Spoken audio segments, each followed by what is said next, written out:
Résolution d'un problème de matrice d'état stationnaire à l'aide d'Excel. Tout d'abord, on va lire la mise en situation. Aux États-Unis, il existe deux partis politiques, les démocrates et les républicains. Lors des élections, les citoyens ont alors trois options, les démocrates, les républicains ou s'abstenir de voter. Si un citoyen vote pour les démocrates, il a 50% de chance de voter pour eux aux prochaines élections. De plus, ce démocrate a une chance sur 4 de voter aux républicains aux prochaines élections. Si un citoyen vote pour les républicains, il a 80% de chances de garder le même choix aux prochaines élections. Aussi, ce citoyen républicain a une chance sur 10 de s'abstenir aux prochaines élections. Quelqu'un qui s'abstient a 10% de chance d'encore s'abstenir aux prochaines élections. En plus, il a une probabilité de 0,4 de voter pour les démocrates aux prochaines élections. Déterminer les probabilités à long terme qu'un individu vote pour les démocrates, les républicains ou s'abstienne de voter. Tout d'abord, on va construire la matrice de transition associée à la situation.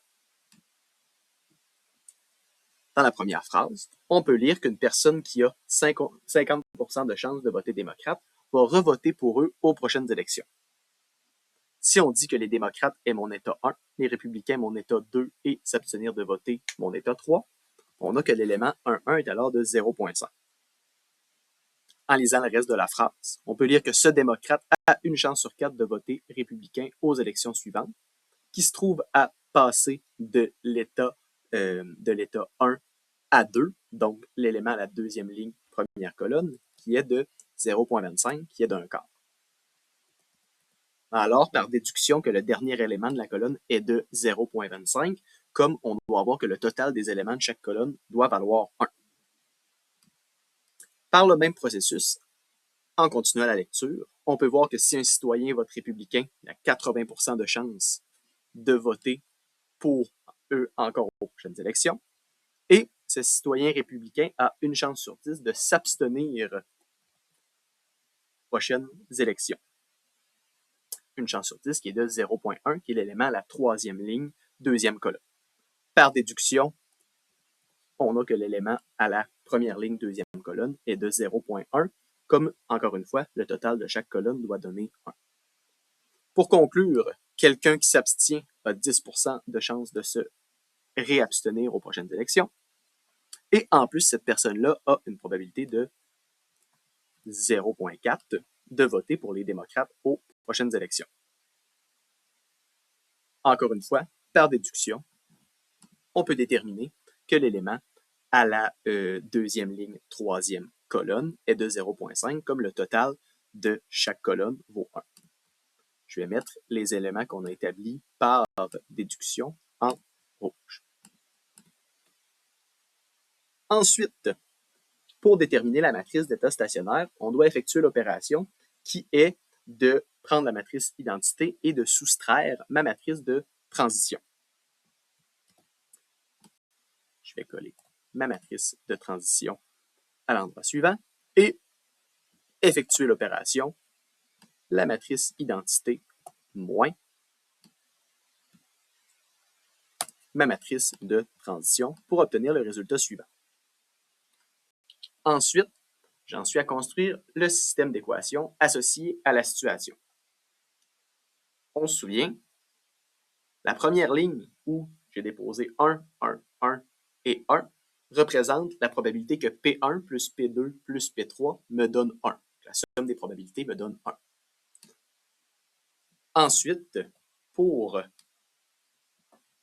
le reste du système, je vais copier à l'aide des valeurs ma matrice qui est le résultat de ma soustraction et ces équations doivent donner 0. Maintenant, il me reste à résoudre ce système d'équations. Je vais me servir de ma première ligne pour effectuer mes premières opérations. Pour simplifier un peu le calcul, ce que je vais faire, je vais multiplier chacune des la ligne 2, la ligne 3 et la ligne 4 par 100. Pour enlever mes nombres à virgule.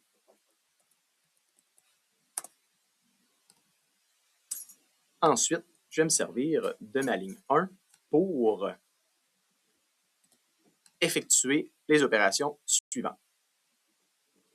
J'ai noté les opérations à la droite de toutes mes matrices. Donc, ma ligne 2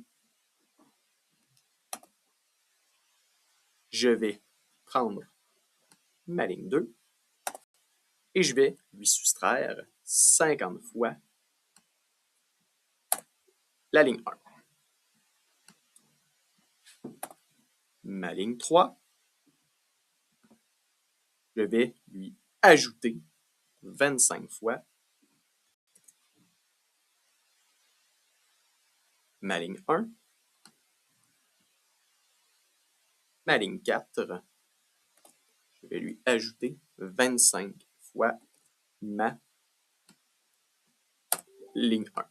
C'est plus simple de se servir de la première ligne. Comme mon premier pivot est de 1, c'est assez facile de multiplier par le bon multiple pour venir mettre des zéros sous mon premier pivot. Je continue le processus. Je remarque que j'ai 15 ici. 15, 45 et moins 60, c'est des multiples l'un de l'autre. Donc, je vais me servir de 15 comme pivot suivant. Ma ligne 1 va rester au même endroit. Ma ligne 4 devient ma ligne 2. Je vais copier avec des valeurs, encore une fois, pour venir retirer les formules dans ma ligne Excel. Ça risque d'éviter des erreurs. Ensuite, ma ligne 3 reste la même. Et ma ligne 4 est ma ligne 2 précédente. Maintenant, je peux venir continuer à échelonner ma matrice. Ma ligne 1 et ma nouvelle ligne 2 vont rester pareilles. Ma ligne 3, je vais lui soustraire 3 fois ma ligne 2, comme 3 fois 15 donne 45. Et pour finir, ma ligne 4, je vais lui ajouter 4 fois ma ligne 2, comme 15 fois 4 donne 60, et je lui ajoute 4 fois comme j'ai moins 60. Maintenant, on voit qu'il nous reste simplement une étape. Je vais encore copier les valeurs pour m'assurer de ne pas faire de petites erreurs. Et ma dernière ligne, pour la supprimer, j'ai tout simplement à lui ajouter la ligne 3. De cette manière, j'ai pu placer mes pivots. Il me reste à venir résoudre les nouvelles équations pour obtenir la valeur de P1, P2 et P3. Pour P3, je n'ai qu'à diviser moins 50 par moins 370. Pour P2, j'ai un petit calcul à faire pour isoler ma variable P2. J'aurai 25 moins 115. Et 115, il ne faut pas oublier, il est multiplié par la valeur de P3. Et tout ça, je le divise par 15 pour trouver ma valeur de P2. Je répète le processus.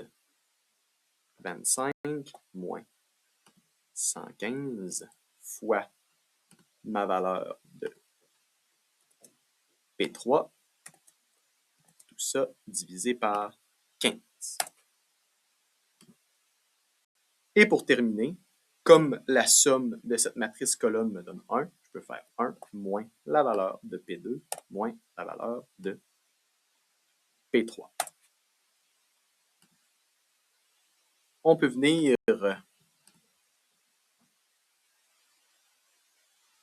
mettre quelques décimales de plus pour s'ajouter de la précision. Il nous reste à interpréter ces trois résultats. Donc, à long terme, les probabilités de voter pour les démocrates, les républicains ou de s'abstenir sont respectivement de 23,42% 63,06% et de 13,51%. Donc, un individu qui respecte la matrice de transition de départ pour ses intentions de vote votera à long terme dans 23,42% des cas pour les démocrates, 63,06% pour les républicains et 13,51% de s'abstenir.